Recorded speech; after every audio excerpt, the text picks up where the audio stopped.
la conduction osseuse, on met le vibrateur sur la mastoïde et on mène l'examen comme après. Alors voilà. Ce qui est important, c'est ça. Quand vous testez une oreille, par exemple l'oreille droite, pour que le malade n'ait pas l'impression que le son... Enfin, parce que vous testez les deux oreilles, vous cherchez à savoir celle qui est sourde et à l'évaluer avec précision. D'accord? Donc, l'autre oreille peut des fois interférer. D'accord? C'est-à-dire que si le malade entend très bien d'une oreille et pas de l'autre, il peut penser que le son vient de la bonne oreille alors que ce n'est pas le cas. D'accord? Donc, ce qu'on fait dans ces cas-là, on fait ce qu'on appelle un masking. Qu'est-ce que c'est que le masking? C'est-à-dire que quand vous testez l'oreille droite, au niveau de l'oreille gauche, vous envoyez un bruit blanc. Vous savez ce que c'est qu'un bruit blanc? Je vous l'ai expliqué hier. Donc c'est un bruit qui a une fréquence qui est constante sur une échelle linéaire. Et ce bruit blanc, il y a une des formules mathématiques qui permettent de calculer exactement, je ne vous donnerai pas ça parce que ça ne vous concerne pas, l'intensité à laquelle doit être ce bruit blanc pour ne pas interférer avec l'autre côté. D'accord? Ça c'est important. Il faut absolument, surtout en conduction osseuse, la conduction transcrânienne, vous avez l'impression que vous entendez de la bonne oreille, mais en fait c'est l'autre oreille qui transmet. D'accord? Donc il faut absolument masquer l'oreille. C'est-à-dire que vous testez l'oreille droite, comme je vous l'ai expliqué, avec les intensités croissantes sur la même fréquence, et de l'autre côté, vous allez lui envoyer ce bruit blanc qui va annihiler, masquer l'oreille contralatérale. Et quand vous testerez l'autre oreille, vous inversez. Vous testez la bonne oreille, de l'autre côté, vous envoyez le bruit blanc. D'accord? C'est ce qui permet de ne pas faire interférer les deux oreilles. Et voilà ce que vous obtenez. Ça, c'est la courbe d'audiométrie. Qu'est-ce que c'est que la courbe d'audiométrie? C'est une courbe pour l'oreille droite, une courbe pour l'oreille gauche. Donc comme je vous ai expliqué, vous avez des ronds et vous avez des croix. D'accord? En général, on met des ronds et des croix ou des petites parenthèses comme ça. Alors ce qui est normal, des deux côtés, c'est un patient qui va entendre 0 décibel, comme je vous l'ai expliqué hier, des deux côtés, aussi bien en voie aérienne qu'en voie osseuse. C'est-à-dire c'est quelqu'un qui a une cochlée qui fonctionne parfaitement, c'est quelqu'un qui a une conduction aérienne qui fonctionne complètement. Alors évidemment, vous allez me dire, mais tout à l'heure vous nous avez dit, monsieur, que la conduction aérienne est physiologiquement supérieure à la conduction osseuse. C'est vrai. C'est-à-dire que ce sont deux courbes qui se superposent avec une petite différence infinitésimale. D'accord? C'est le sujet normal. D'accord? À votre avis, et d'après ce que je vous ai expliqué, c'est un sujet qui a une surdité de transmission. Comment vont être les courbes? Normalement, si vous avez bien compris ce que je vous ai expliqué tout à l'heure, vous allez pouvoir me répondre à cette question. Un sujet qui a une surdité de transmission, ça veut dire que c'est quelqu'un qui a une conduction qui est aérienne, qui est défectueuse, ça vous l'avez compris, et qui a une conduction osseuse qui marche bien, parce qu'il a une cochlée qui fonctionne. Donc à votre avis, la conduction osseuse, elle va être à quel niveau? C'est ce sujet qui a une surdité de transmission. Elle va être où? Elle va être abaissée, normale, elle va être comment? La conduction osseuse. Comment elle va être? Normale. Un patient qui a une surdité de transmission, c'est quelqu'un qui a une cochlée qui fonctionne normalement, donc la conduction osseuse est normale. Donc pour toutes les fréquences, c'est quelqu'un qui va entendre 0 dB. Vous êtes d'accord ou pas? Oui ou non? Oui. Et sa conduction aérienne, comment elle va être? Basse. Voilà, vous avez compris. Donc un sujet qui a une surdité de transmission en audiométrie, il a une conduction osseuse qui est sur le 0, d'accord? Et une conduction aérienne qui est abaissée. C'est bon? C'est-à-dire qui est abaissée et la valeur de la baisse, elle est en fonction du degré de sa surdité. Et en fonction du type de fréquence. C'est peut-être quelqu'un qui entend bien sur le 500 et pas sur le 1000. Donc vous aurez une courbe comme ça. Donc l'osseuse qui est au niveau du 0 et l'aérienne qui est abaissée, qui peut être là, qui peut être là. D'accord? C'est clair? Ça, c'est quelqu'un qui a une surdité de transmission. Ok? Quelqu'un qui a une surdité de perception. Comment vous imaginez sa courbe? Quelqu'un qui a une surdité de transmission de perception. Quelqu'un qui a une surdité de perception, ça veut dire qu'il y a une cochlée qui ne marche pas. Ça veut dire que le son, qu'il arrive par voie aérienne ou par voie osseuse, il va être abaissé. Vous êtes d'accord avec ça ou pas? Oui ou non? Donc comment elles vont être ces courbes? Les deux sont? Exactement, les deux sont abaissés. Quand vous avez une surdité de perception, les deux courbes baissent. Que ce soit l'osseuse ou l'aérienne, toutes les deux baissent parce que toutes les deux sont défectueuses, parce que c'est l'oreille interne qui ne marche pas. Ça, je pense que vous avez dû le comprendre. Et ceux qui ont le mieux compris d'entre vous vont me donner un type de courbe particulier. Si j'ai une surdité qui est dite mixte, ça veut dire quoi? Ça veut dire que j'ai une perforation du tympan et quelqu'un qui a une pathologie au niveau de la cochlée. À votre avis, les courbes vont être comment?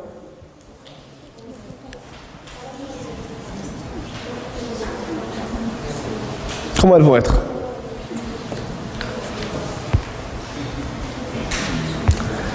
Oui? Les deux vont être abaissés, mais l'osseuse va être mieux que... Bravo, excellent. Bravo. Mademoiselle a très bien compris. Les deux courbes vont être abaissées, mais elles vont être disjointes. Elle a compris. Je vous réexplique. Vous avez une surdité de transmission. Donc vous avez quelqu'un qui a une conduction osseuse qui est meilleure qu'une conduction aérienne. Donc il a une osseuse qui est au niveau du 0 et l'aérienne qui est abaissée. Ça, c'est la transmission. Très bien. Vous avez une surdité de perception. C'est-à-dire que vous avez une cochlée qui ne marche pas. La cochlée ne marche pas. Donc qu'est-ce qui se passe? Les deux courbes vont toutes les deux être abaissées, mais comme c'est la cochlée qui ne marche pas, aussi bien l'aérienne que l'osseuse sont affectées de la même manière. Donc elles sont abaissées et accolées. D'accord? Si vous avez une surdité dite mixte, c'est-à-dire que vous avez une pathologie aussi bien au niveau de la transmission qu'au niveau de la perception, c'est au niveau de la cochlée, qu'est-ce qui se passe? Ben, vous avez les deux courbes qui sont abaissées, mais vous gardez, vu que vous avez en plus un problème au niveau de la chaîne, une surdité, enfin une conduction osseuse qui reste meilleure que l'aérienne. Parce que l'aérienne, elle est affectée à deux niveaux. La cochlée ne marche pas, ça touche les deux, mais en plus vous avez un trou dans le tympan, on a un bouchon de cérumen. Donc l'osseuse restera à ce moment-là meilleure que l'aérienne, mais elles seront toutes les deux abaissées. Donc elle a bien compris. C'est bon? Bien, retenez simplement, ce qui est important pour moi, c'est que vous avez, dans le cadre d'une surdité de transmission, les deux courbes qui ne sont pas au même niveau, c'est-à-dire la courbe osseuse qui est au niveau du 0 et la courbe aérienne qui est abaissée, et dans le cadre d'une surdité de perception, les deux courbes qui sont abaissées, d'accord, et qui sont accolées. Voilà. Donc ça, c'est le résultat que je vous ai déjà donné. Les méthodes cliniques subjectives d'exploration de l'audition, c'est-à-dire l'acoumétrie, la méthode paraclinique d'exploration de l'audition qui est subjective, qui est l'audiométrie. Et maintenant, je passe aux deux derniers examens d'exploration de l'audition, qui sont deux examens qui sont dits objectifs. Pourquoi objectifs? Parce qu'ils ne nécessitent pas la coopération ou la collaboration du patient pour les réaliser. Ces deux examens s'appellent l'impédancemétrie et les potentiels évoqués auditifs. Alors à quoi ça sert ces deux examens? Ce sont des examens complémentaires qui, comme l'audiométrie, lorsqu'un patient vient vous voir pour un problème d'audition, c'est-à-dire de surdité, permettent d'explorer l'audition pour essayer de comprendre où se trouve le problème. D'accord? Alors, l'impédancemétrie, contrairement à l'audiométrie, c'est une méthode donc, qui est objective, d'accord, qui est rapide, directe, d'exploration de l'oreille moyenne.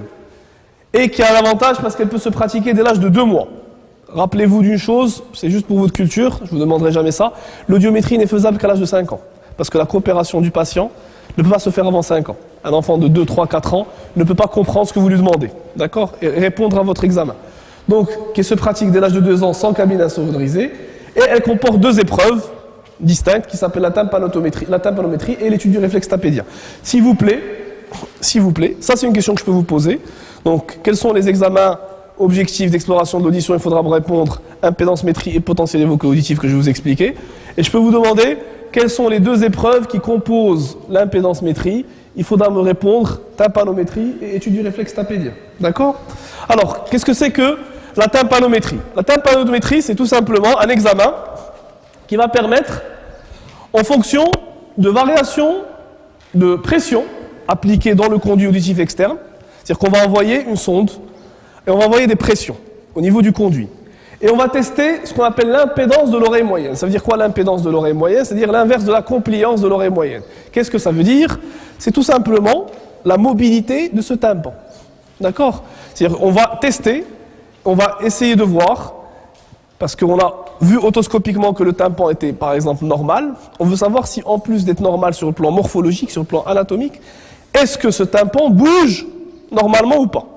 D'accord? Sa mobilité.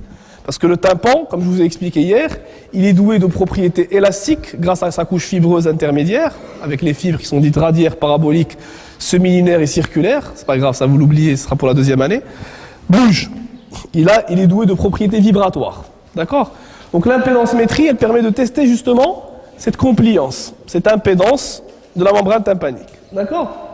Donc, ce qu'il faut savoir, c'est que cette impédancemétrie, c'est comme l'audiométrie, donc c'est une courbe avec en abscisse les niveaux de pression en millimètres d'eau, c'est-à-dire qu'on va envoyer en abscisse un niveau de pression, qui est en millimètres d'eau, et en ordonnée, les variations de pression exprimées en unité relative. C'est-à-dire qu'on va, en envoyant un certain nombre de pressions qui sont chiffrées, voir comment est-ce que le tympan bouge en voyant sa compliance. Alors, ça donne plusieurs types de résultats. Voilà. La normale, c'est ce que vous voyez en haut, c'est-à-dire un tympan qui est en dôme, comme une espèce de courbe de Gauss, avec le pic qui est centré au niveau de l'origine de pression, c'est-à-dire au niveau du moins 100 ou plus 100 mm d'eau. Donc, c'est-à-dire on envoie cette pression et on a, en fonction de cette pression, un niveau de compliance en unité relative, d'accord, qui est chiffré comme ça. Alors, si jamais vous avez un tympanogramme qui s'aplatit, c'est-à-dire qui ne bouge plus, d'accord, ça veut dire deux choses en pathologie. Soit que vous avez un trou dans le tympan, c'est-à-dire qu'il n'est plus mobile, soit que derrière la membrane tympanique, vous avez du liquide, ce qu'on appelle une otite séromuqueuse. D'accord? Donc ça, c'est le tympanogramme le plus typique. C'est ce que vous voyez dans la deuxième diapo. Après, vous avez un autre type de tympanogramme, c'est le numéro 3, qu'on voit souvent en clinique, ce qu'on appelle un tympanogramme en dôme, c'est-à-dire que le pic est très élevé. Ça veut dire que le tympan est trop mobile. Ça veut dire quoi? Ça veut dire que soit vous avez un problème au niveau de la chaîne ossiculaire, c'est-à-dire que le manche du marteau qui est enchâssé dans la membrane tympanique, ce que je vous ai expliqué hier, il est disjoint. Donc vous avez un tympan qui devient trop flaccide, trop mobile. Donc ça, c'est les deux situations cliniques que l'on retrouve le plus souvent. Les autres, vous pouvez les oublier. Ce qu'il faut retenir, c'est que simplement, l'impédancemétrie permet de tester la mobilité. D'accord? La tympanométrie permet de tester la mobilité de la membrane tympanique. D'accord? Alors ça, c'est important. Donc, deuxième épreuve de cette impédancemétrie, après la tympanométrie, c'est ce qu'on appelle l'étude du réflexe tapédien. Je vous ai expliqué hier, c'est quoi le réflexe tapédien? Le réflexe tapédien, c'est un réflexe qui fait partie des rôles physiologiques de l'oreille moyenne, qui permet de protéger l'oreille interne contre les sons qui sont trop forts. Je vous l'ai bien expliqué hier, quand un son est trop fort, la platine de l'étrier, elle fuit, d'accord? Elle permet la contraction réflexe de ce muscle de l'étrier permet de tirer la platine de l'étrier vers le dehors et d'empêcher la propagation, la pénétration des sons trop forts au niveau de l'oreille interne. C'est clair? Donc, ce qu'il faut retenir, c'est que cette rigidité de ce système tympano-ossiculaire, donc, elle peut être modifiée par la contraction réflexe des muscles de l'oreille. Ainsi, la contraction du muscle de l'étrier pour des stimulations sonores suffisamment intenses fait basculer en arrière et en dehors l'étrier. C'est ce que je viens de vous dire. Donc, c'est un mécanisme qui est réflexe, dont la voie afférente emprunte le nerf auditif, c'est-à-dire que dès que vous avez ce son qui est trop fort, c'est le nerf auditif qui envoie l'information, et la voie efférente, comme toutes les boucles réflexes, là elle emprunte la voie du nerf facial. Parce que le nerf du muscle stapédien, c'est une branche du nerf facial, alors qui donne entre autres la mimique de la face, et qui permet donc de tirer cette platine de l'étrier vers l'extérieur.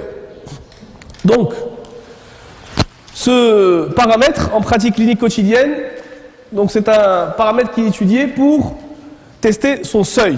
C'est-à-dire, je vous l'ai dit, la valeur n'est pas la même. Retenez celle que je vous ai donnée la dernière fois, c'est entre 70 et 100 décibels. Si je vous pose la question à l'examen, entre 70 et 100 décibels, c'est la valeur seuil de déclenchement du réflexe tapédien. Alors, ce qui est important, quand on teste ce réflexe tapédien, c'est de voir, est-ce que ce réflexe tapédien se déclenche à ce seuil-là?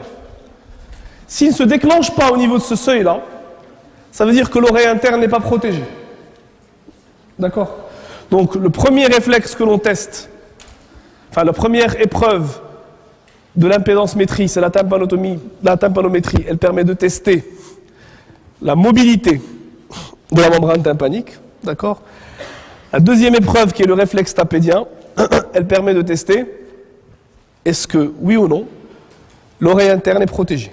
D'accord? Donc ça nous permet de savoir que si le seuil du réflexe tapédien s'élève, si on n'a pas de réflexe tapédien, ça veut dire que l'oreille interne n'est plus protégée. D'accord? C'est très important. Le réflexe tapédien, c'est le garant de la protection de l'oreille interne. Si jamais, pour des stimulations supérieures à 95 ou 100 décibels, le réflexe tapédien ne se déclenche pas, ça veut dire que c'est un patient qui a un problème de protection de son oreille interne. Et ça, c'est testé par la même son. C'est-à-dire que quand on fait l'embout, on teste le réflexe tapédien. Si jamais le réflexe tapédien ne se déclenche pas, d'accord, ça veut dire que, à des simulations très importantes, c'est-à-dire de 95, 100, 105, 110, c'est-à-dire que le patient a perdu sa fonction de protection de l'oreille interne. D'accord? Donc c'est à ça que ça sert cette impédancemétrie. Premièrement, tester la mobilité tympanique. Deuxièmement, savoir si oui ou non l'oreille interne est protégée par la persistance ou l'absence de réflexe tapédien. Alors les potentiels évoqués auditifs. Qu'est-ce que c'est?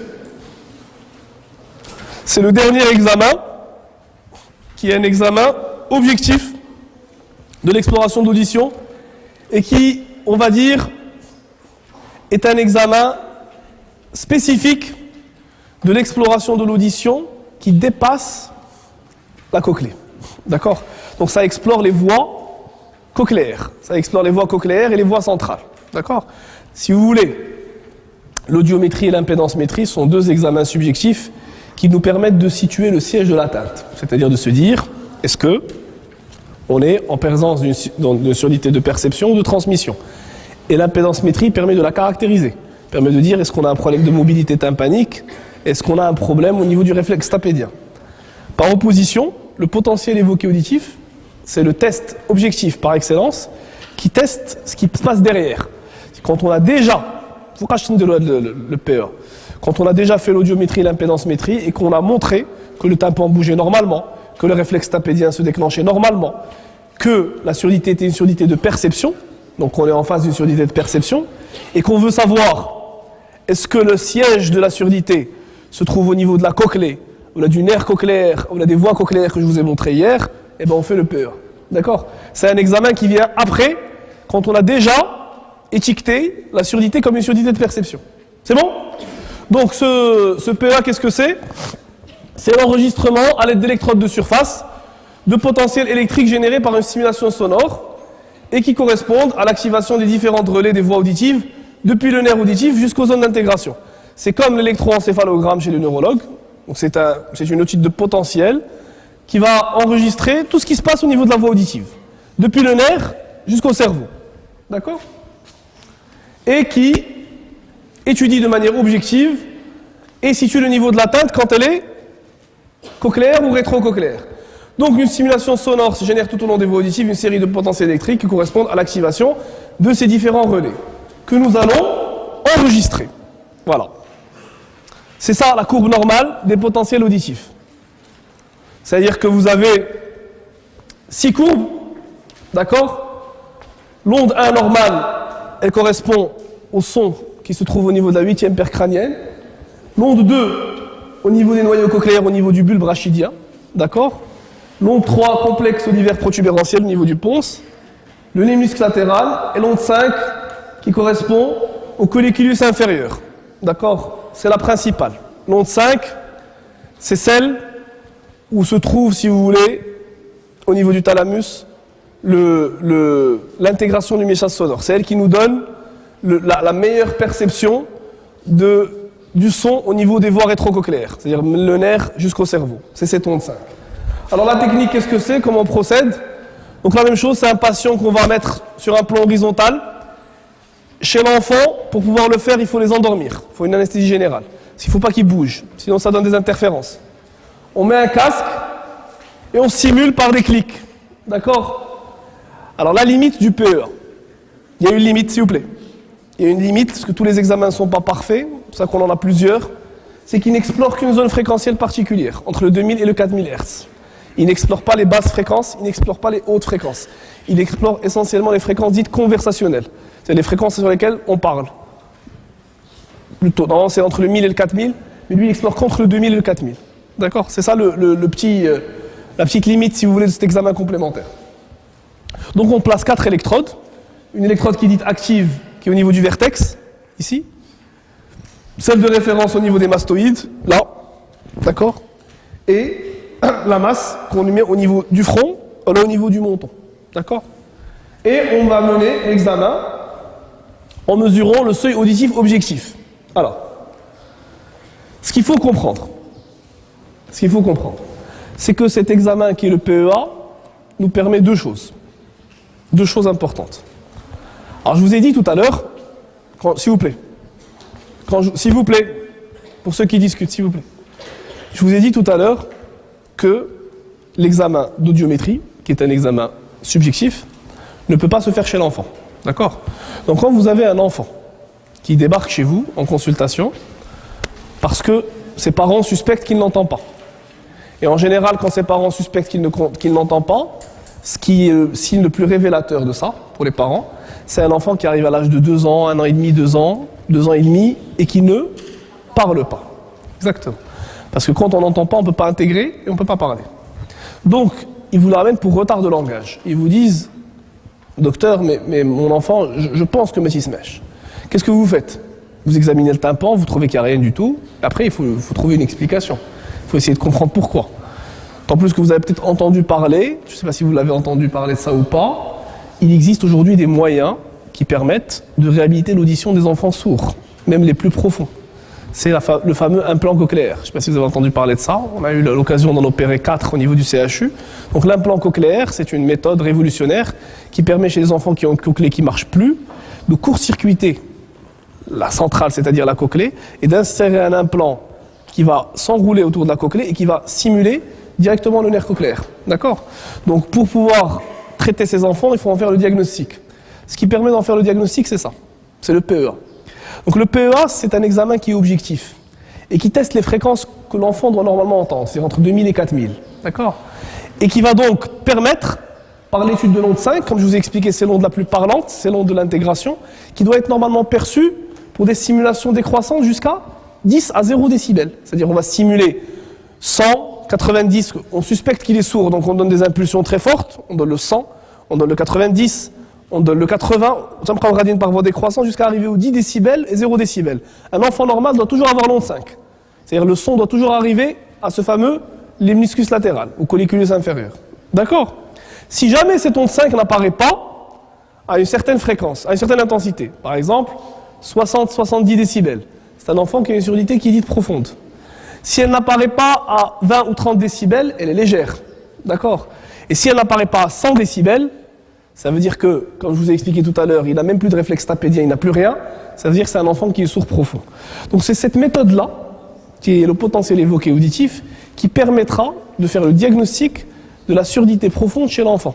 D'accord? Et qui permettra, par cela, la possibilité de réhabiliter ces enfants en leur proposant des méthodes de réhabilitation, notamment l'implant cochléaire. Implant cochléaire, c'est-à-dire un moyen, c'est une espèce d'oreille bionique qui court-circuite une cochlée qui ne fonctionne pas, pour peu que l'enfant ait encore un nerf cochléaire et qui stimule directement le nerf, en court-circuitant la cochlée. D'accord? Donc retenez simplement que normalement l'onde 5 est recueillie jusqu'à 10 décibels, voire 0 décibels chez les enfants complètement normaux. Si on ne la recueille pas à ces intensités-là, ça veut dire tout simplement que l'enfant n'entend pas. D'accord? Et dans ce cas-là, s'il n'entend pas, il faut le réhabiliter avant qu'il soit trop tard. Parce que si jamais l'enfant n'apprend pas le langage au maximum à 5-6 ans, il ne l'apprendra jamais. Même si vous lui réhabilitez son audition après, ça ne servira à rien. Parce que son cerveau, c'est au niveau cortical, qui n'a plus jamais eu d'intégration du message sonore. Donc même s'il commence à entendre, il ne comprendra pas. D'accord? Donc il y a un délai pour réaliser ce genre d'intervention et pour faire le diagnostic de la surdité chez l'enfant. D'accord? Alors deuxième intérêt de ce PEA, et vous allez comprendre de manière simple, parce que vous avez bien compris le cours. Voilà, vous avez un tracé comme ça, et donc vous avez enregistré les différents relais, depuis le nerf cochléaire jusqu'aux aires d'intégration corticale. Quand vous avez un tracé normal, entre l'onde 1 et l'onde 2, plutôt entre l'onde 1 et l'onde 3, l'onde 3 et l'onde 5, et de l'onde 1 à l'onde 5, il y a un intervalle qui est particulier, que l'on connaît, qui est 2. Parce qu'en abscisse, vous avez le temps, et en ordonnée, vous avez l'intensité. D'accord? Il est de 2 millisecondes entre 1 et 3, de 2 millisecondes entre 3 et 5, et de 4 millisecondes entre 1 et 5. D'accord? Si jamais vous avez un allongement de ces latences, ce qu'on appelle les latences, c'est-à-dire que vous avez par exemple l'onde 1 qui apparaît, et l'onde 5 qui va apparaître 8 millisecondes plus tard, ou 10 millisecondes plus tard, ça veut dire quoi? Qu'est-ce que ça veut dire? Ça veut dire quoi? Ça veut dire que vous avez un obstacle qui entrave, c'est juste du mécanique. Si les latences s'allongent, ça veut dire qu'elles n'arrivent pas au bon moment, ça veut dire qu'il y a quelque chose qui empêche que l'influx auditif, que le message sonore passe dans les délais. Ça veut dire qu'il y a quelque chose, un obstacle, une tumeur essentiellement. Essentiellement, si vous avez un allongement des latences, on suspecte une tumeur, soit du nerf cochléaire, ce qu'on appelle le neurinome de l'acoustique, soit un problème au niveau central.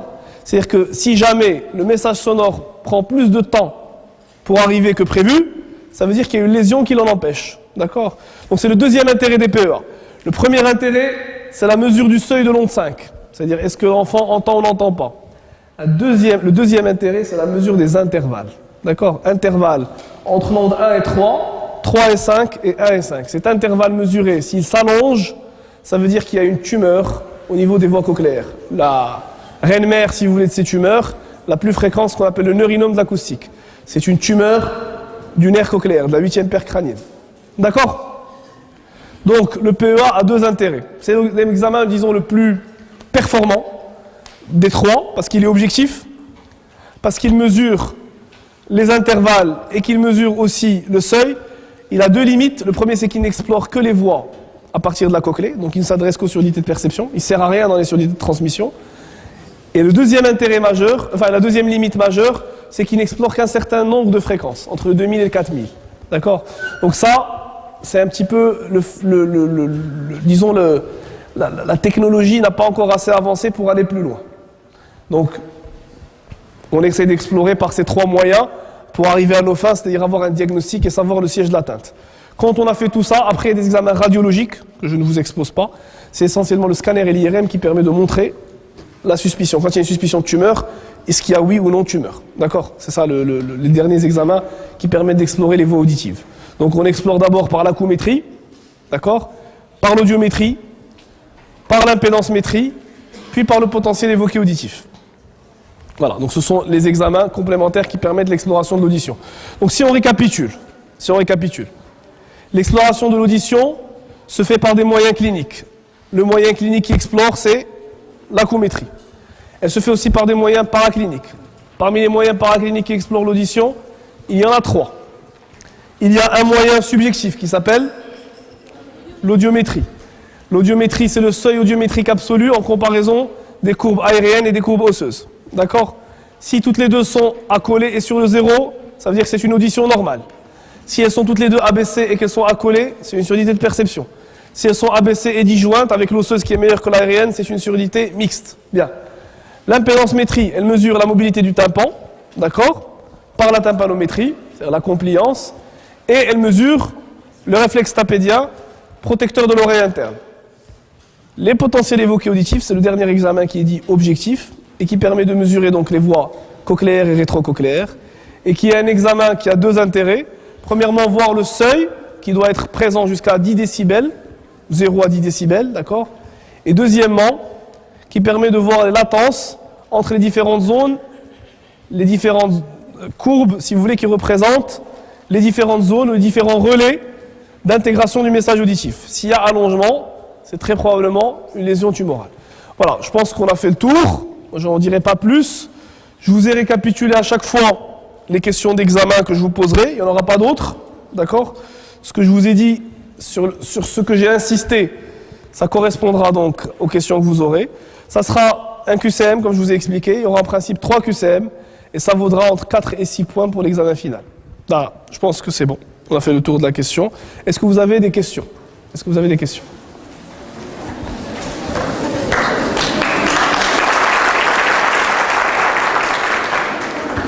a des questions dans la salle ? Non, pas de questions ?